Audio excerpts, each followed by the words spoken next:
Tonight,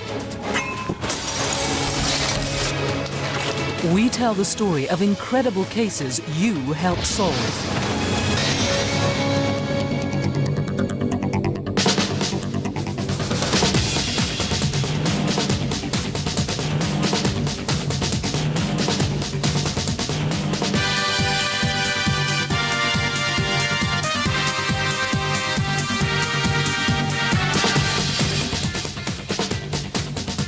Coming up on Crimewatch Solve. Right, you get on the floor! Get on the floor! The masters of disguise who made off with $1.5 million. You named them. An invisible die nailed them. And the hunt for the man who snatched a young girl from her bath.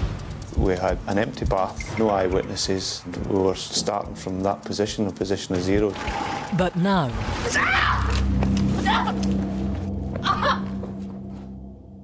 This is Special Constable Nisha Patel Nasri. Just days after her brutal murder, her husband Fadi made an emotional appeal on Crimewatch. She didn't deserve to die like that, at all. And whoever's responsible, come down and put yourself forward. But he had been responsible. Everything he told us had been a lie. He was acting like a grieving husband. But all along, he knew what he did. He was able to fool everyone. This is the story of how police saw through his lies.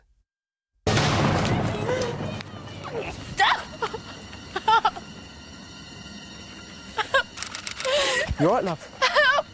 Listen, it's going to be okay. Listen, I'm going to call the ambulance, all right? Hello, hi. We need an ambulance, please, urgently. Oh, my God. Thanks. Please, come quick. Nisha, Okay. where's Fadi? It's Fadi. It's her husband. I better call him. Yeah, it's 20 Sudbury Avenue. How can you say that? Your car over this? That's crazy. That is crazy.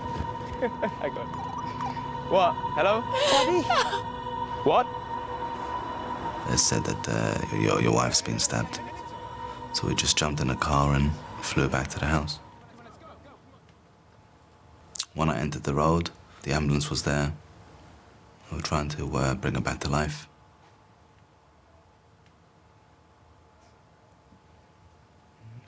No hope.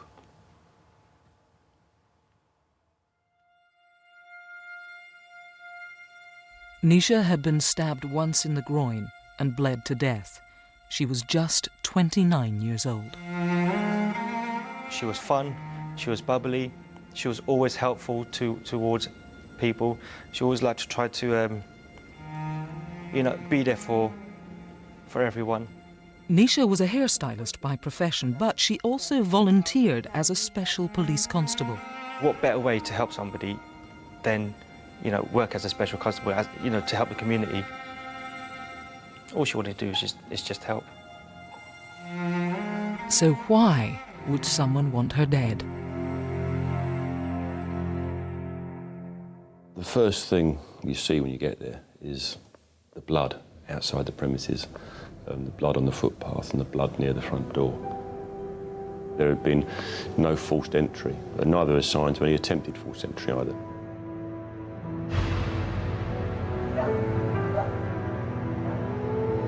Daddy?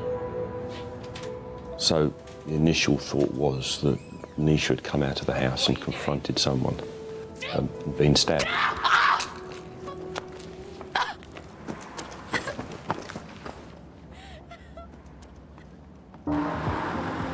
Nisha's husband Fadi had been on his way to play snooker with a friend when the attack happened, so wasn't considered a suspect.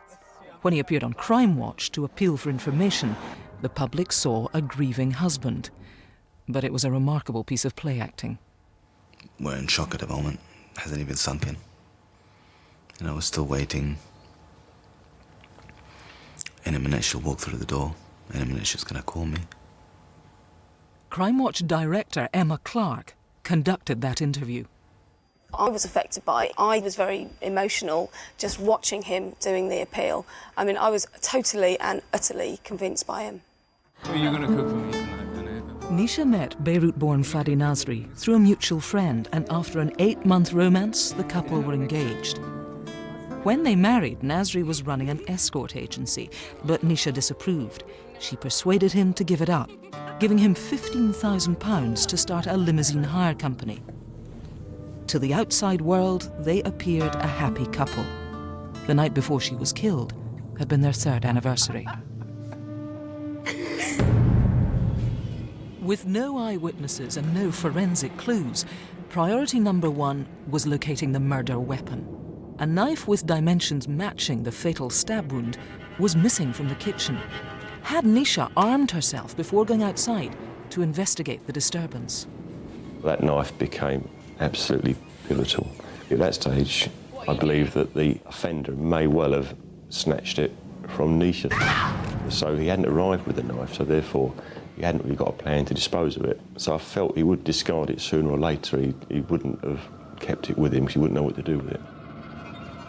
Acting on that hunch, DCI Scola ordered a meticulous search of every inch of the street surrounding Nisha's home, and it paid off. After 2 weeks, officers found the knife in a blocked drain 2 roads away from the murder scene. Had whoever dumped it been caught on CCTV? There was a CCTV camera, but it was facing away from the drain. But what that camera did show was a parked car about 10 feet in front of the drain. And you could clearly see 2 or 3 minutes after Nisha's murdered, a car pulls up at that drain. You see the headlights reflecting on the parked car. It stops there for approximately 7 seconds before moving off. I was very confident that that was the car that actually stopped to deposit the knife down the drain. A vehicle expert was called in and worked out that the car was a silver Audi A4. Its left-hand rear number plate light was out, and it had a distinctive roof-mounted aerial that didn't come as standard. Police immediately began the task of locating that car. But they were still struggling to find a motive. Did someone hold a grudge against Nisha, or even against Fadi? To help eliminate the people they both knew, officers asked Fadi if they could take a look at his mobile. Mobile phone, if that's possible, just to check out, all of my those mobile contacts. phone. Yeah, your mobile phone, if you don't mind. Really? Right. But you never asked this before? It's just a matter of routine, Fadi. No, of course I'm happy to help, but I have it here, yeah. There you go. I just began to research Fadi's contacts and people he knew, and in doing so, came across Roger Leslie. Roger Leslie was a known criminal with an extraordinary appearance, volcanic temper, and a string of convictions for violent offences. Roger, it's Fadi. So why was Fadi Nasri associating with a man like him? Roger Leslie had been in telephone contact with Nasri an awful lot in the days and weeks running up to this incident, and in particular on the day of the incident itself.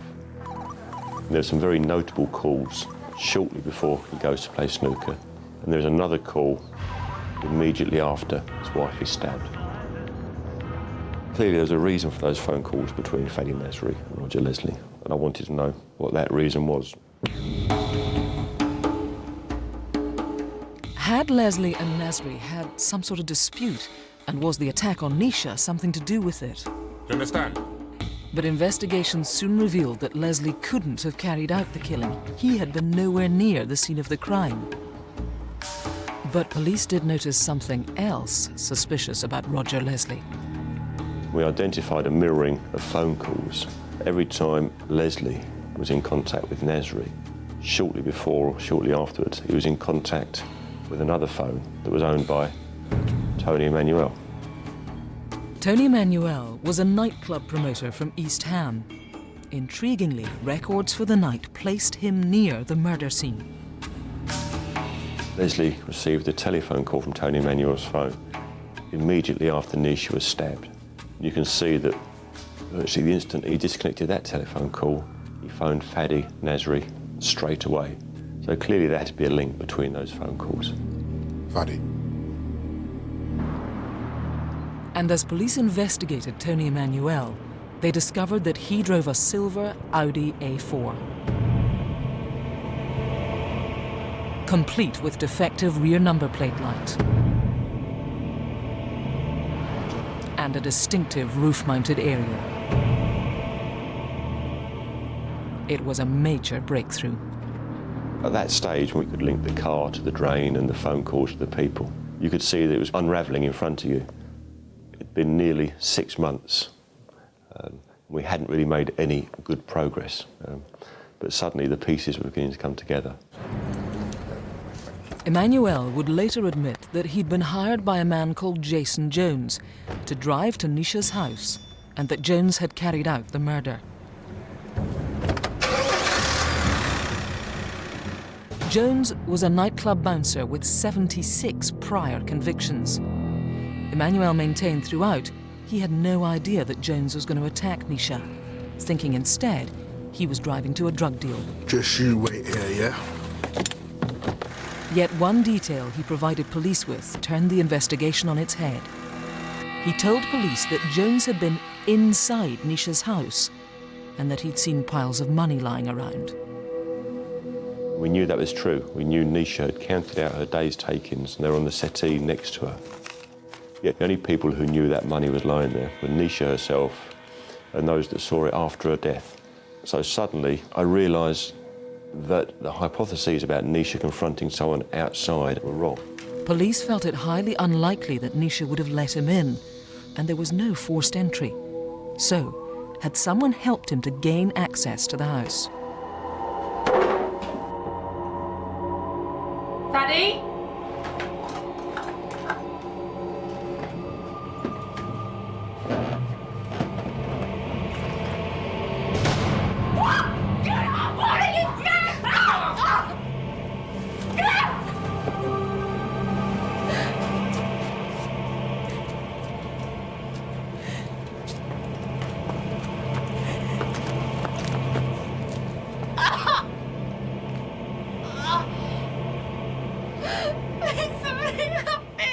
But that still didn't explain the motive.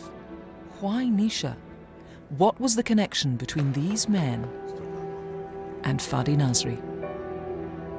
I thought at that stage he would tell us that Leslie had been intimidating him in some way. I felt that's the way the investigation was going to go that morning. I was quite bullish about it. We have arrested 3 men for the murder of Nisha. A man called Jason Jones, a man called Tony Emmanuel, and a guy called Roger Leslie. Now, we know that there is some connection between these men and you.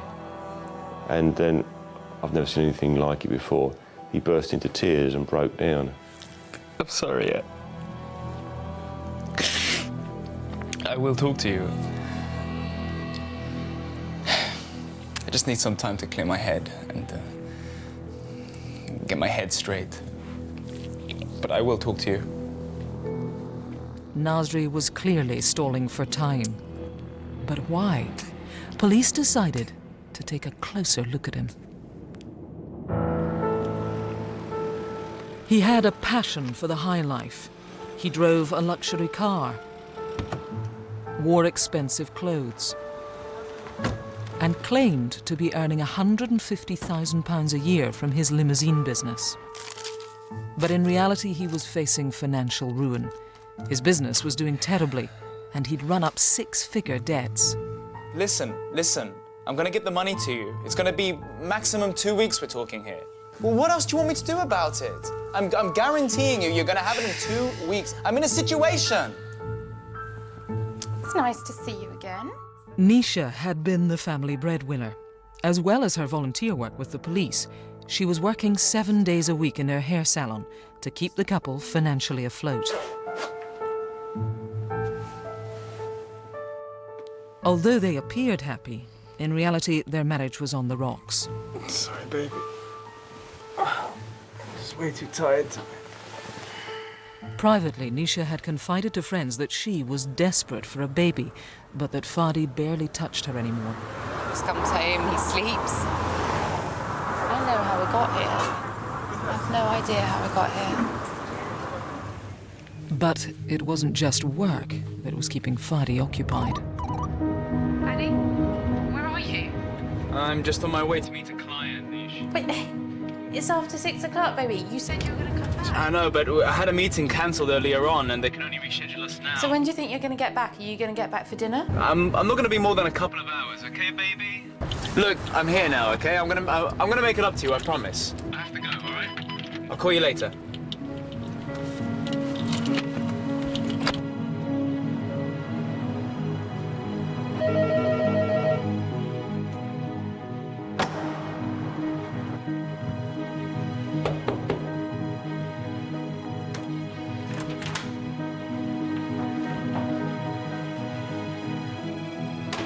Fadi often bought sex from prostitutes, and he'd met his Lithuanian mistress in a brothel.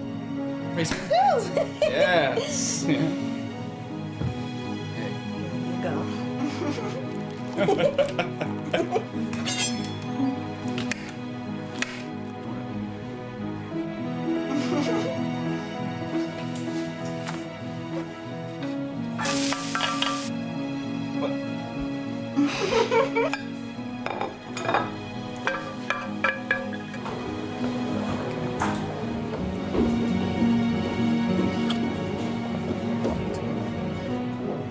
Nisha knew nothing about the affair, but as Fadi's behaviour and spending became more and more unpredictable, she began to tire of him.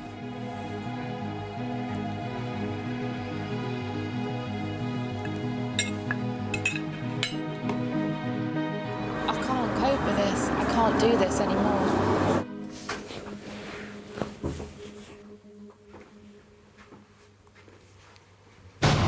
I've been waiting for 7 hours for Why don't you sit down and But Fadi knew divorce would have meant financial ruin. Without Nisha's money, he would never have been able to maintain the lavish lifestyle he'd grown accustomed to. And yet, after Nisha's murder, Fadi's financial problems disappeared. Approximately 3 months before Nisha's murder, Nisha and Fadi Nasri had taken out life policies on each other. With Nisha's death, clearly he stood to benefit from that insurance policy, which would have cleared the mortgage on a house that was, by that time, worth over £400,000. kick your John Wayne doors.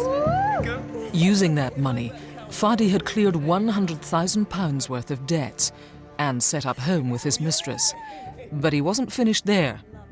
Nisha was entitled to half the value of her late parents' home. Just 5 months after her death, Fadi instructed lawyers to try to extract this money from Nisha's brother, Caton. I wouldn't have been on the streets, but it's as good as. So for somebody to come and demand money shows that his whole motive was to do with finances. It was clear that he would benefit in the region of at least £500,000 through Nisha's death. At last, police had what looked like a motive.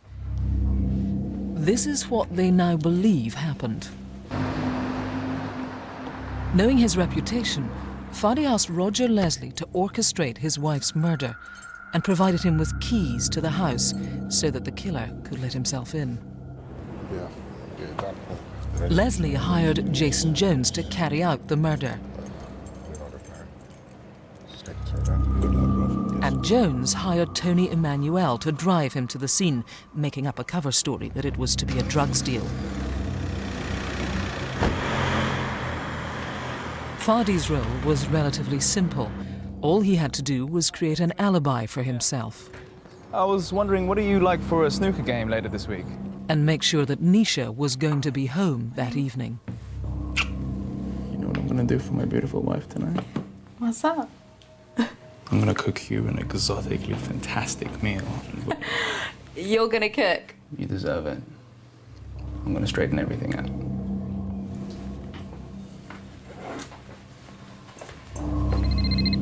Phone calls fly back and forth between Fadi and Leslie and Emmanuel's phone throughout the day, presumably checking all last-minute details.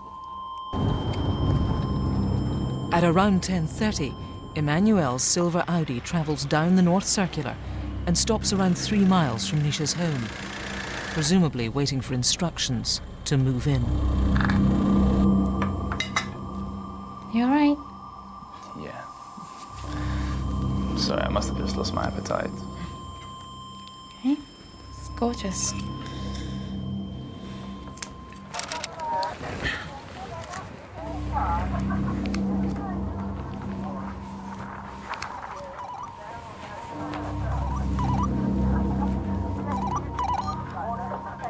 When you leaving? I'll be out the door in 5 minutes. Yeah, it's about to leave. Move in 5. Understood. Sorry, darling, something has important to come up. Where are you going? I'll be back in just 20 minutes, okay? Fanny? I'll be back shortly.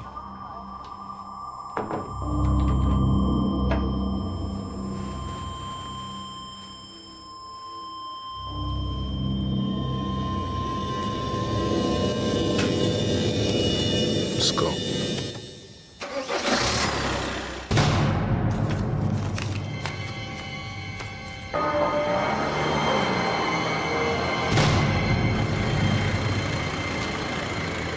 Just you wait here, yeah?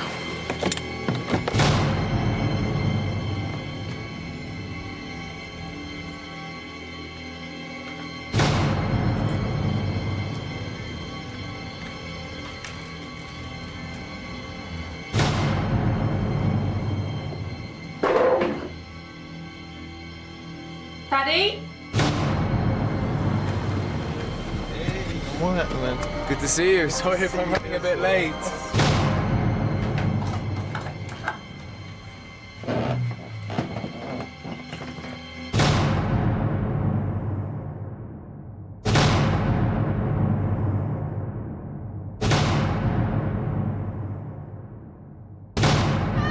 Please, somebody help me! You all right, love?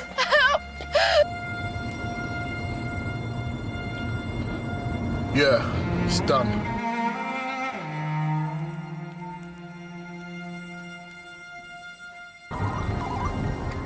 Hello? It's done. Sorry, mate, I haven't got my booking log with me. Can I call you back tomorrow? Thanks. Bloody work. It never stops. And what's the one thing that you will miss most about your wife?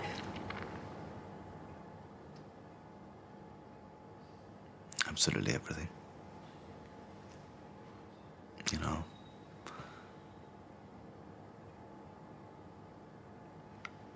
Absolutely everything. I feel so disappointed in myself that I didn't see through him and I let him stay in my house, helping him financially, you know, when all along he's actually killed my sister. He's just a malicious man who was able to fool everyone. Driver Tony Emanuel was charged with murder, but the jury accepted he didn't know about the plot and he was found not guilty. But Roger Leslie, Jason Jones and Fadi Nasri were all convicted of Nisha's murder. All 3 men were sentenced to life imprisonment. Fadi Nasri will have to serve at least 20 years before he's eligible for parole. Later, the child snatched from the safety of her own home. Manhunt on Tyneside after a 6-year-old girl is abducted from her bathroom. To do what he did at 6-year-old was just sickening. But now... Right, you get on the floor! Get on the floor! For well over a year, police forces across England were on the hunt for a team of daring jewel thieves. The robbers would prove to be one of the most elusive gangs they had ever faced. Professional gang, quite ruthless. This team needed to be locked up and stopped. But doing that would require intricate detective work, cutting-edge scientific techniques, and a big helping hand from Crimewatch viewers.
it's just the 2 rings. You want to resize it? Yes, please. Let's have a look. Yeah. Yeah, I think that's good. Yeah. Your choice for you. It's lovely. Right, you get on the floor! Get on the floor! Robbo came towards me, pointing the gun in my face, and screamed at me to get down onto the floor. Get on the floor! Get on the floor! No, I'm not getting on the floor at my time of life. Move to the back then! Come on, move to the back!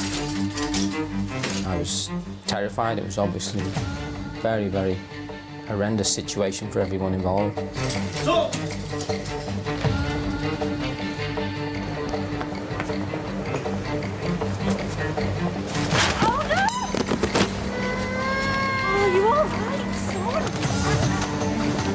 This robbery in Chester was one of 9 jobs the gang carried out between November 2005 and May 2007. Again and again they struck.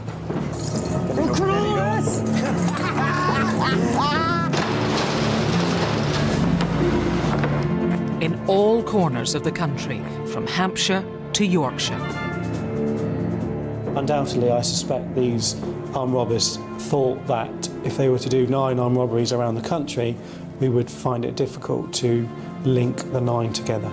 Gentlemen, congratulations. Yet another job well done. They were quite a sophisticated team. On average, they were carrying out 1 robbery every 2 months. They were able to get in and out of the premises very quickly, sometimes in under a minute.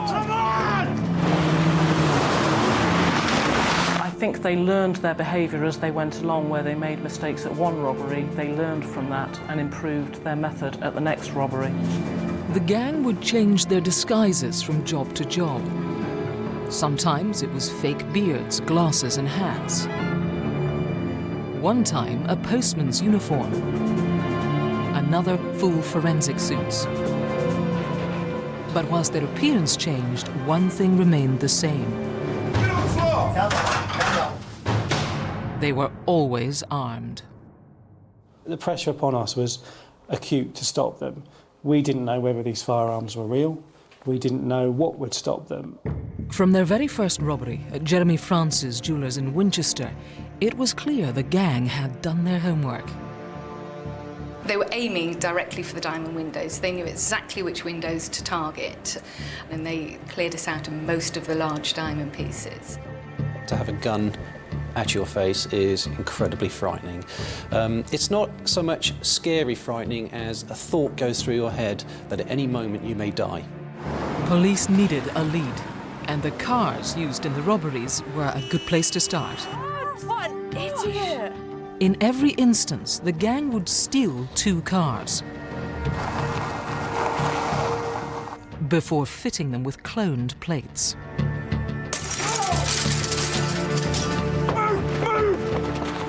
One car would be used to get to and from the robbery. Come on, come on, come on, move! Come on! Come on! This car would then be torched, the robbers switching to the second vehicle to make their getaway.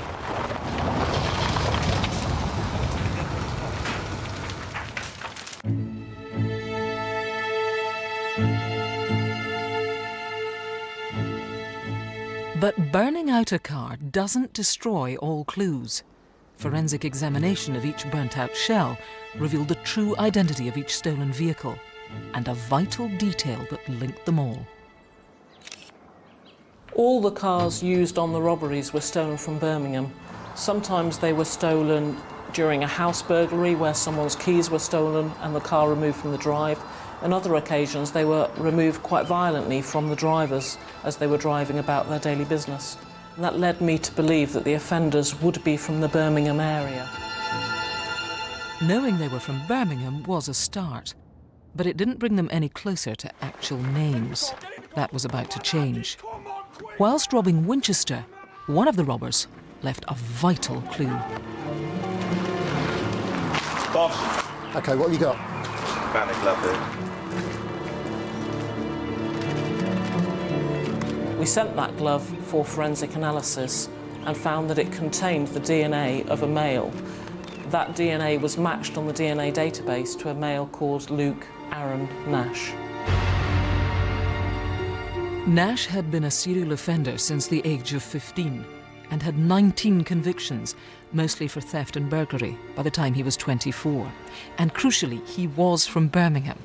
The city police were sure this gang came from. But Nash was not about to cooperate. I don't know what you're talking about. I don't know nothing about it. He refused to answer any of their questions. So, in the hope he'd lead them to the rest of the gang, police decided to let him go. The decision to let Luke Nash go out on bail was one that was not taken lightly. But ultimately, all we had was a male who was exercising his right to go no comment during interview. I then started to look at who were his associates. Could we identify the rest of the gang from people he had been mixing with? But as the search for Nash's accomplices began, the gang struck in Lichfield.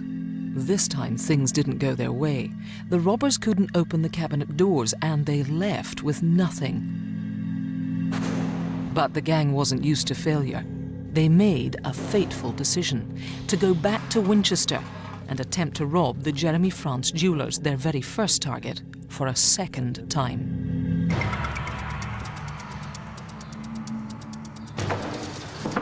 They must almost become addicted to that positive result, and I suspect they thought they would have another positive result at Jeremy France Jewellers.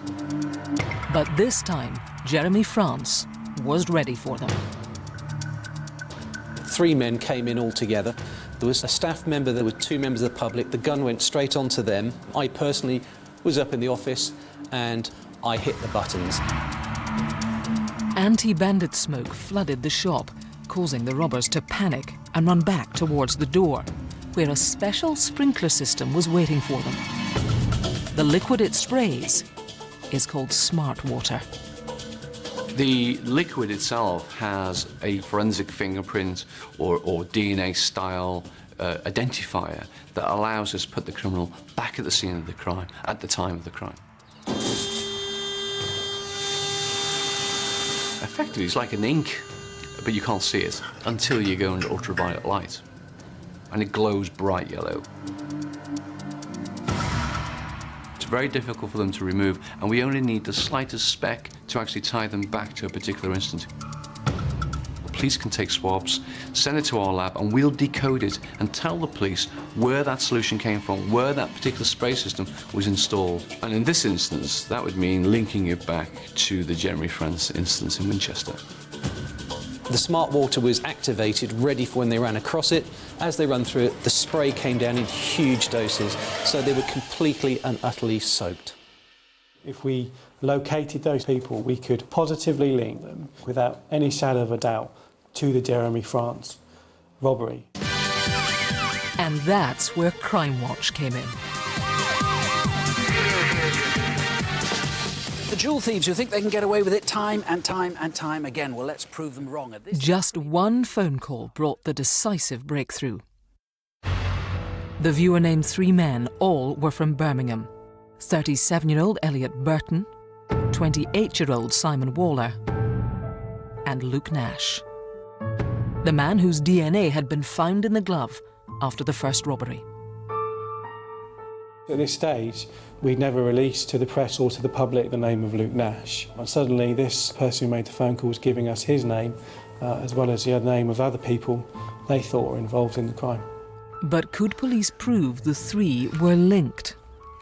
There seemed no obvious connection, apart from the fact all had a steady stream of cash, despite being unemployed. So where was this money coming from? When we started to look at Elliot Burton, he had a list of convictions going back some years. One particular conviction leapt out. In 2001, Burton had been arrested after a shoplifting spree in Bridgend. His getaway plan was very familiar. On that occasion, he'd been in a stolen car on cloned plates. The car was stolen from Birmingham. And that wasn't the only connection. His accomplice that day was Luke Nash. With the link between Burton and Nash established, attention turned to the 3rd man, named by the Crimewatch viewer, Simon Waller. Officers had noticed that Waller resembled one of the robbers that they'd labelled the Flat Cap Man. But could they prove it was him? They enlisted the help of a facial recognition specialist. By taking relative measurements of the proportions of an individual's face, for example, the distance between the resting point of the lips and the tip of the nose, or between the eye line and the chin, then you can make a very robust comparison. Using these techniques, they compared Flat Cap Man's face to that of Waller's, using a photograph taken at the time of his arrest. There were some very persuasive similarities in terms of the overall appearance of his face, the musculature of his cheeks. In particular, for me, was the appearance of his nose and the way that effectively it turned up towards the point of the tip. We were able to go back to the police and say that there was good supporting evidence that they were one of the same person. The net was tightening, and a game of cat and mouse that had been ongoing for over 14 months was drawing to a close.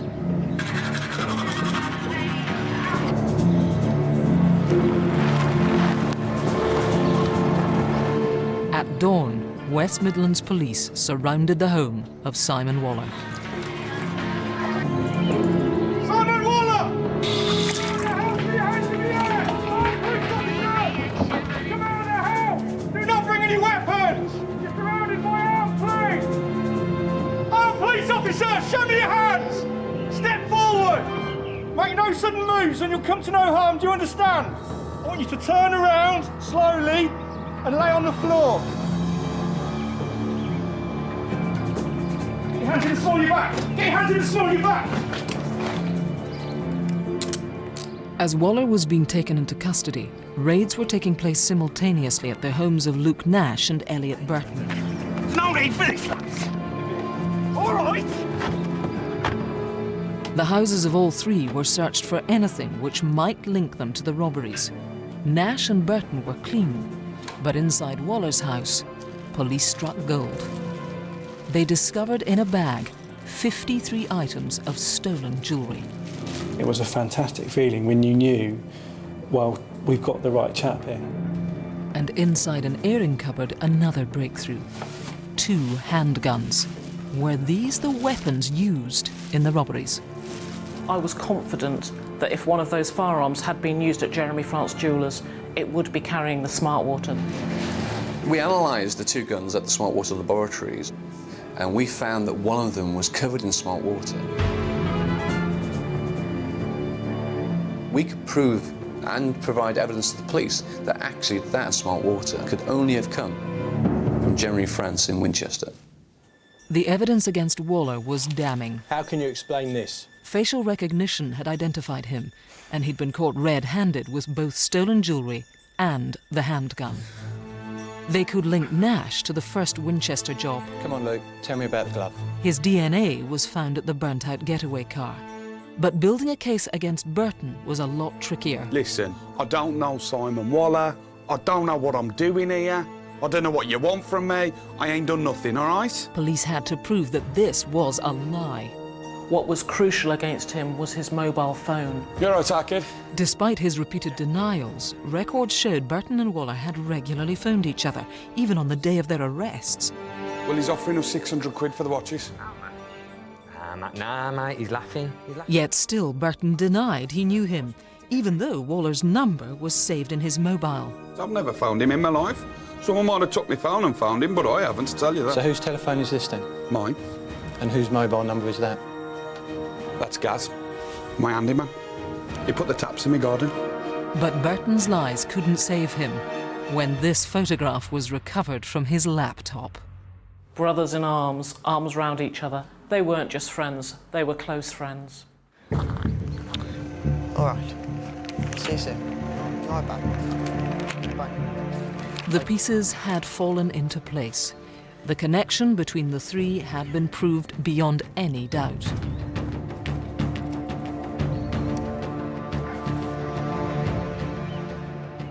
Ultimately, the thing that really assisted us was the Crimewatch phone call. More than anything, it was that meant that we could link these males to our own robberies around the country. Without that phone call from a Crimewatch viewer, we would not have had the team named, and they might still be committing robberies now. Nash was sentenced to 7 years for the first Winchester job, and Waller got 9 years for conspiracy to rob. Both men pleaded guilty, unlike Elliot Burton. In the final weeks of the trial, his family suffered a bereavement. Excused from court on compassionate grounds, he skipped bail and went on the run. If you have any idea where he's hiding, don't approach him. Call the police or Crime Stoppers immediately. Burton can't run forever, and when police do finally catch up with him, he'll have a 12-year stretch behind bars to look forward to.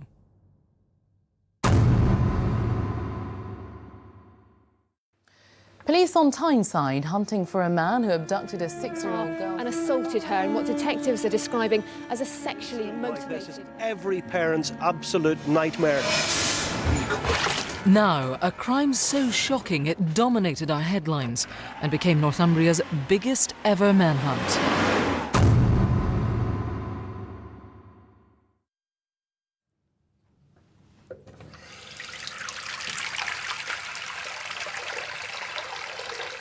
Now I want you to wash every bit. I want the face washed, the towels washed.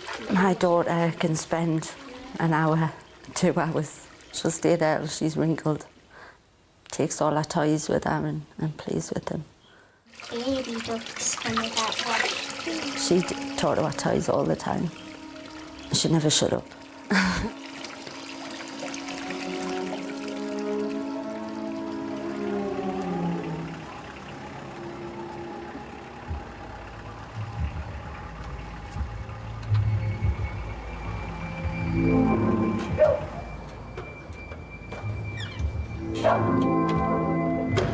Right, I'm just going to check on the baby, okay? Yeah.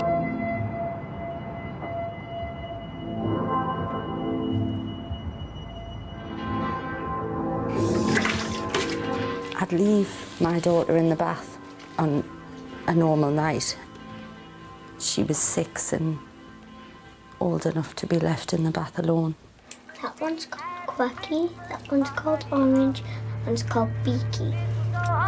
She was still within earshot. Are you all right in there, darling? Yeah, I'm fine. I wasn't far away from her.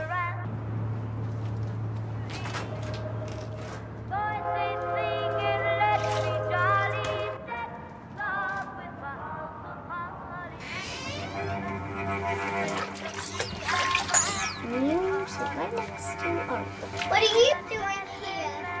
I just thought she was talking to her toys. I didn't think anything could have happened. She was in the bath and safe in her own house. Be quiet, otherwise I'll hurt you.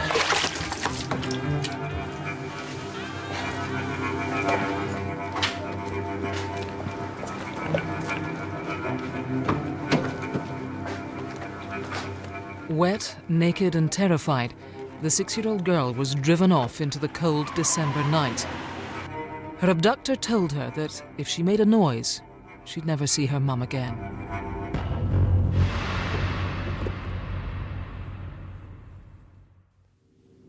You okay? What you doing, darling?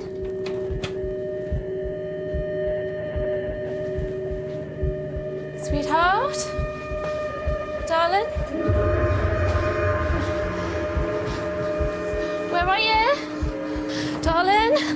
Sweetheart? Tell Mummy where you are. I then realised that I'd heard the screech of a car, but it didn't click into place until I was looking for her. I knew then. I think I just knew what had happened. Control room to all units. Possible abduction. Yeah, 923 that's received. We'll travel at that. Fearing the worst, all available officers were mobilised and began scouring the area, desperate to find the abducted girl.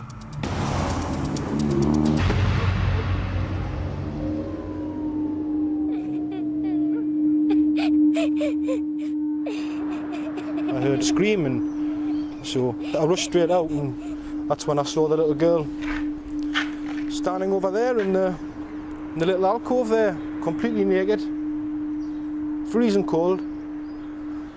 I didn't know what the hell to think. Are you all right? Okay. When I give her that first hug, I didn't want to let go. It was just complete and utter relief. The little girl had only been missing for 20 minutes. But where had she been taken in that time? What had happened to the abductor? And exactly what had he done to her? We had very little to play with. We had an empty bath. We had a traumatised, upset 6-year-old female victim.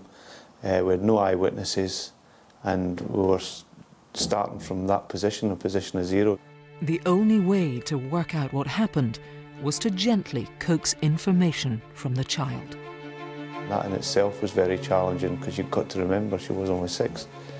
The way she described her attacker, her judgment around height and age was different for everybody else's. Men look taller when you're only 6. So there was a lot of challenges there for the team in terms of trying to get that information from the girl. The abduction was shocking and audacious, a child snatched from the safety of their own home. Police needed to catch the perpetrator quickly before he struck again. In the hunt for clues, the bathroom was forensically searched. Early results revealed very little, except for one thing.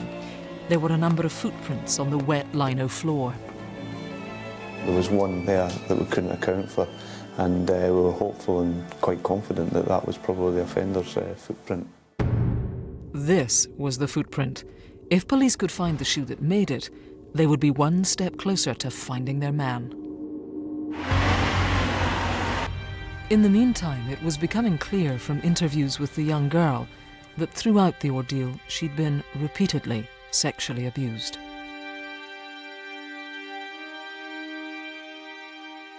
To find out that somebody's had your little girl and done the things that he'd done to her was just horrendous. To take her out of her own house, in her own bath, to do what he did at 6-year-old was just sickening.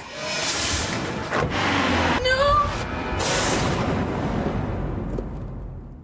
It was vital that police worked out exactly where the victim had been taken.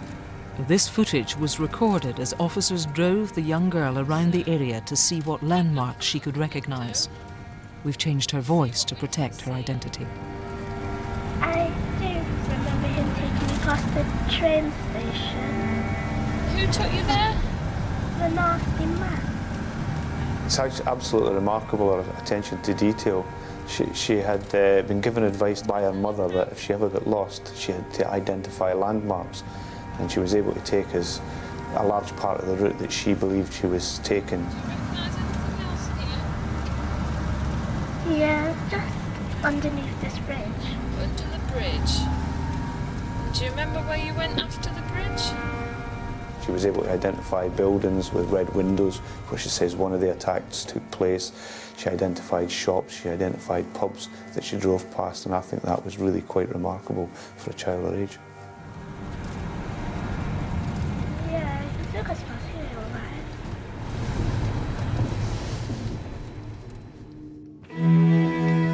The little girl had also recalled key details about her attacker.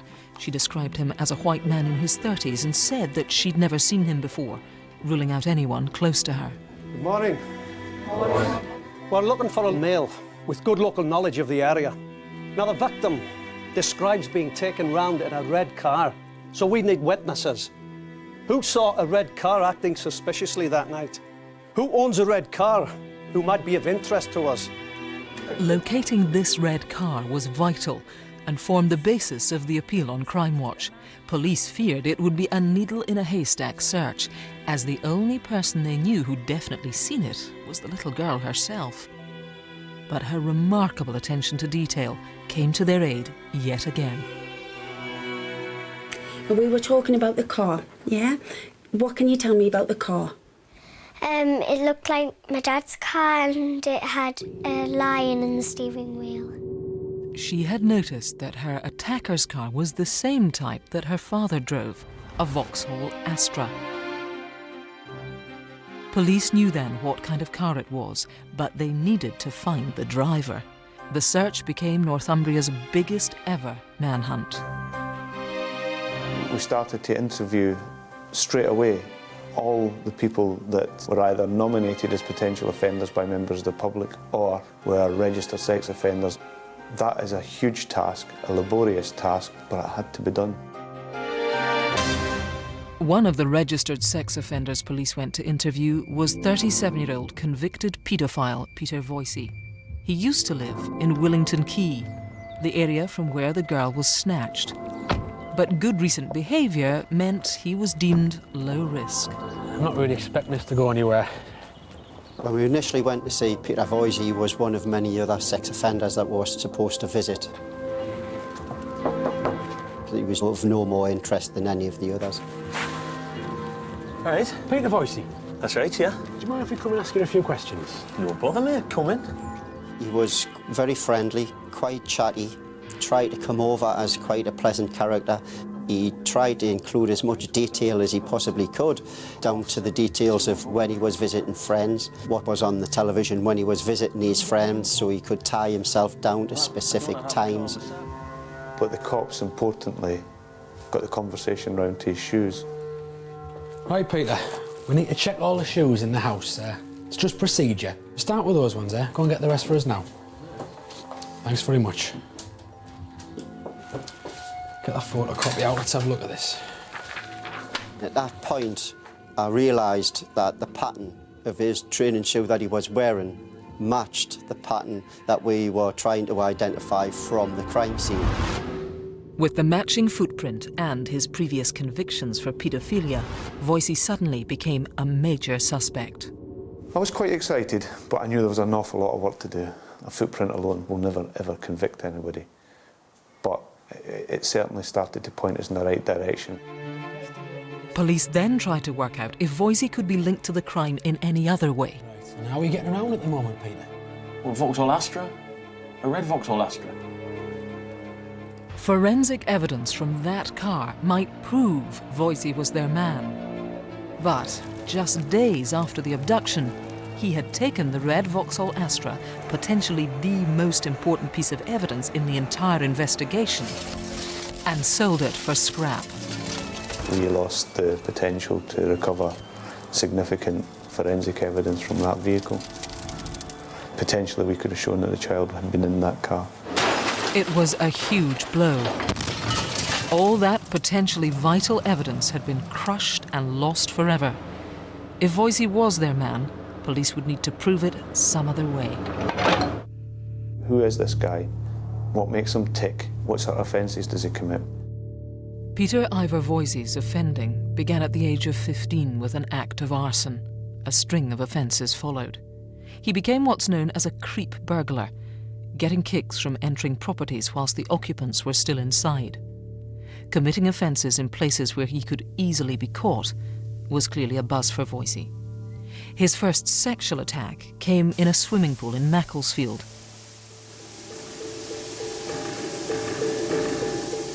This is actual footage of him sneaking into the changing rooms on the prowl for a victim. Just moments later, he found two 12-year-old girls showering. He watched them, grabbed one, ordered her to be quiet, and molested her. He was jailed and served 2 years, and apparently hadn't offended since.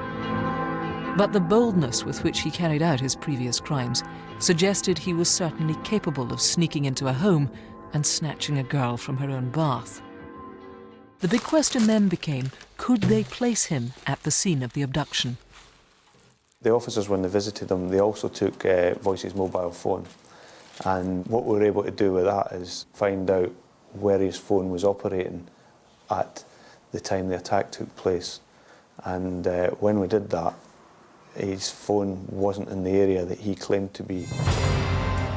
Voicey had lied about where he'd been on the night of the crime. But why would he do this if he hadn't been involved? Officers decided to search his house. Many of the stuff that we recovered wasn't really of great interest to us, but There was a diary entry for the 27th of December, the day of the offence. It said, "Pew, it's over, chill now," which was really interesting and a really strange thing for somebody to write in a diary.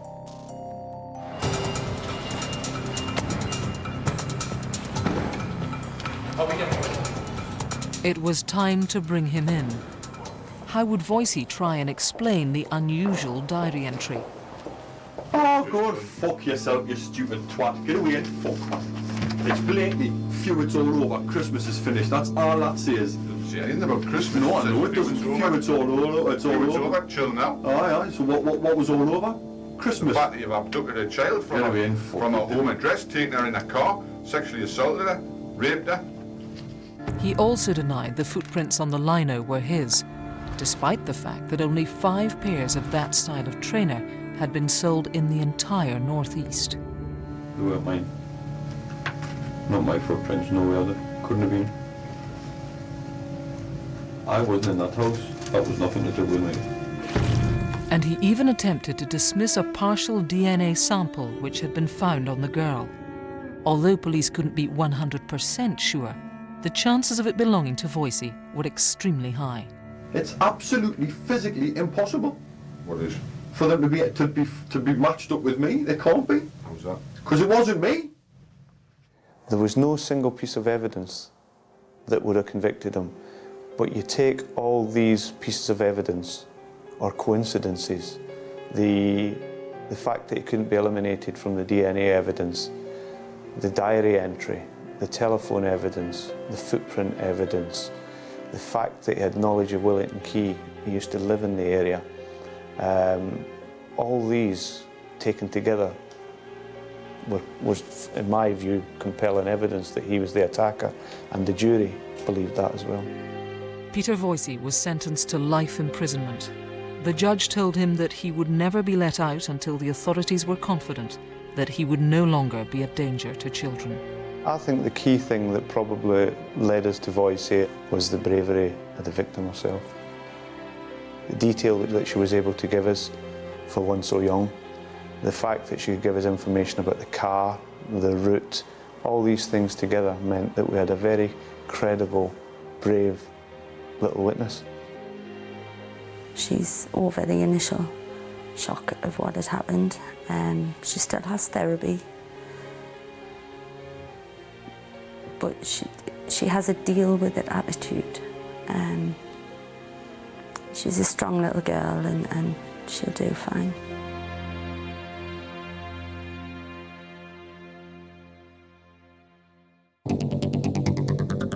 For more on tonight's cases, go to our website, bbc.co.uk/crimewatch.